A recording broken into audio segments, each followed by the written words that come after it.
সকল দর্শনার্থীদের কাছে আমাদের অনুরোধ, আপনারা মণ্ডপে প্রবেশ করার সময় ফটো তোলার জন্য দাঁড়িয়ে পড়বেন না।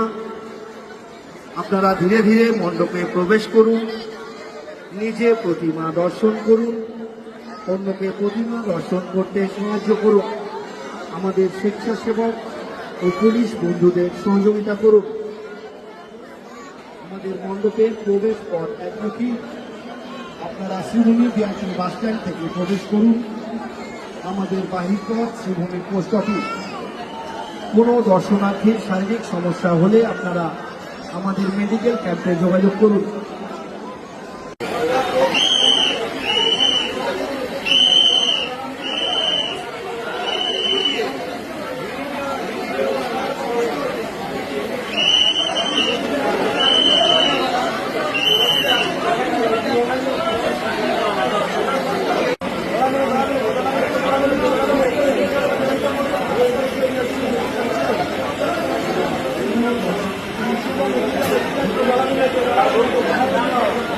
Thank you.